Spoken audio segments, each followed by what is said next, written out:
Level up family, what's up? How y'all doing? Today's video is gonna be a real good video.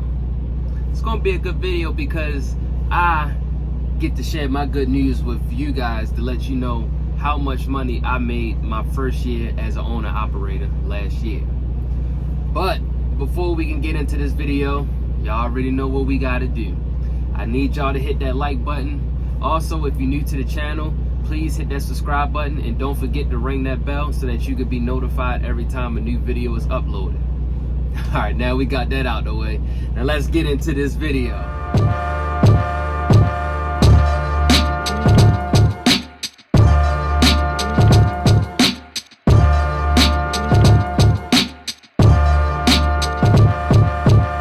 Before I can let you guys know the numbers of what I did last year, let me just tell y'all a little bit about the tax, because it's March, so you know it's tax season now. It's time people getting their W-2s, 1099s bag, and it's time for them to start filing taxes so they can get that big chunk of change back, you know what I mean?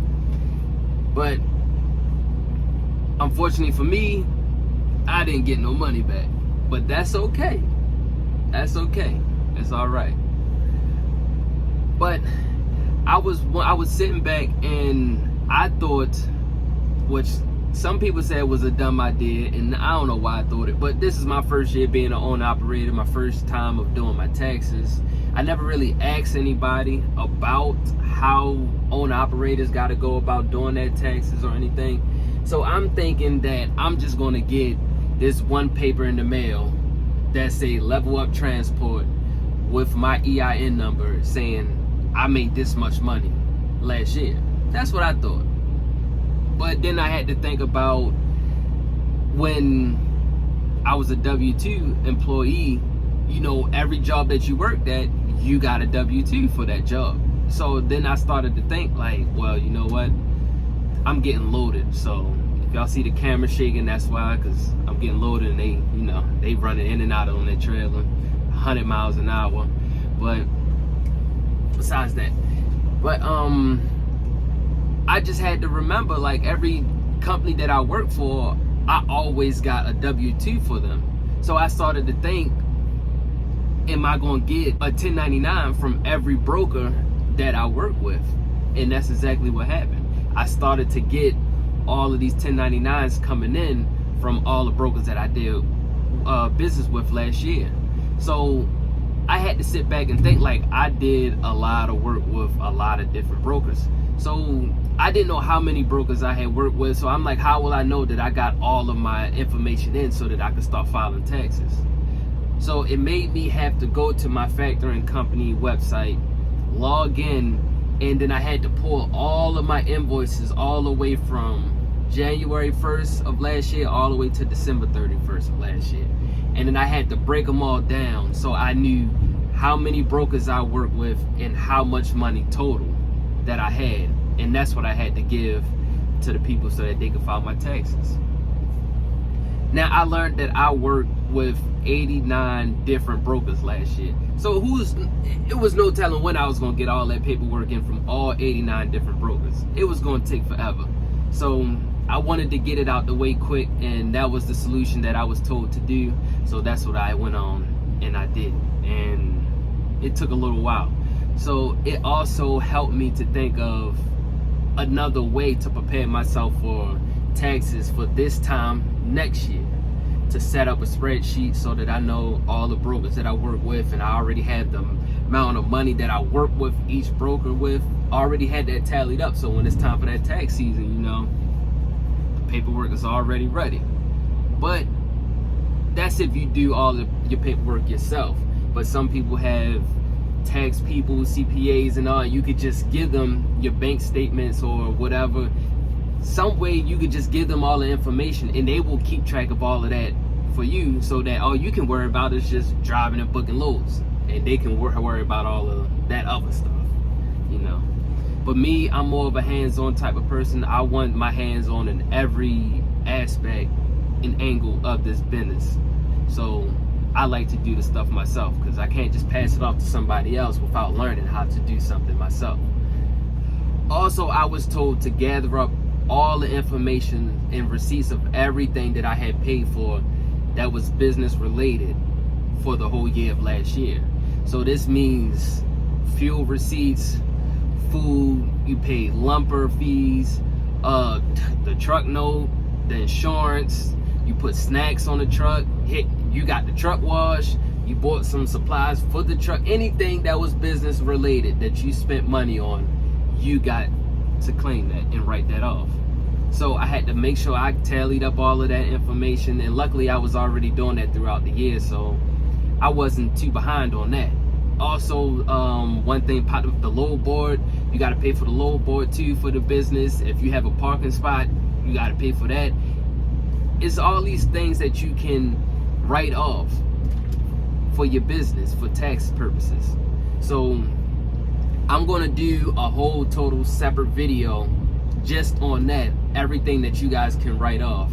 So when it's kind of time for you to do your taxes, you know the amount that you made, and you got all of your write-offs, and you want to have as many write-offs that you can prove. You want to have as many write-offs as possible, because those write-offs will deduct from how much money that you made, and it will lessen how much money you may have to pay back, or you might not have to pay back nothing at all. And thanks to the man upstairs, I had enough write-offs that I didn't have to pay back nothing. So I was good this tax season, first tax season. It went smooth. It was a little hectic a little bit because I wasn't all the way prepared, but now I'm fully prepared, so I know how to get myself ready for this time next year. But we gonna get all that. But now that we got all that out the way, y'all came to this video because y'all wanted to hear the numbers. That's it. Y'all probably don't care about none of the other stuff I was just rambling about. So I'm gonna just get straight to the numbers for you guys. Alright. Level Up Transport, first year owner operator for 2021. I made $250,000 last year. Crazy. Never made this much money in my life. Never made this much money. Like I always say, it's big ups to the man upstairs. I couldn't be here, I couldn't do anything that I have done if it wasn't for him. So I always got to thank him first for everything. If it wasn't for him, I wouldn't be the person that I am today. I wouldn't be in this situation to give you guys the knowledge to help you guys get to the level that I'm at. Just to help you guys to keep leveling up in life. But yeah, man, $250,000 I made last year as an owner operator. My first year in business with one truck. All I have is one truck. That's it, just one truck. Now I've done a lot of stuff. I've done local, I've done some regional work, stayed out a few nights on the road, but I haven't done no OTR. I always stayed in like comfortable states that I was cool with being in. So don't think that you can't make this money out here, because you can definitely make money in this industry. Now, if there's some other owner operators that have already been out here longer than a year, or you just completed a year like I did, I want y'all to drop down in the comments and tell me how much you guys made y'all first year in business as an owner operator. Now, like I tell y'all in every video, it's not easy being out here, but it is definitely well worth it to be out here. So don't get discouraged, whatever. If you got plans to buy your own truck and you keep falling into some hard times, that's okay. That's okay. Just make sure that you stay focused on the topic and the route and the path that you have set to achieve your goals. If you can achieve your goals easy, you wouldn't learn nothing. It wouldn't build character. You know, hard times build characters. So if you're going through a hard time, struggling a little bit, don't worry about it. It's okay. It's just a storm. Storm don't last forever. It's going to blow over, and then you're going to keep progressing to where you want to get to. But that's the end of this video. I just wanted to share that information with you guys, how much that I made my first year as an owner operator, and also just wanted to touch a little base on the taxes part. I'm going to make all separate videos on everything that I talked about today so that I can break everything down for you guys so that I can make life easier for you. This is why I make these videos. It's a journey, a blog of my journey in this industry. So everything that I'm learning as I'm going on, I'm making videos so that I can teach you guys so that you guys don't make the same mistakes that I make. So it will make your path to success in this industry a lot easier than what I had to go through. But y'all stay safe out there, and I catch y'all at the next video.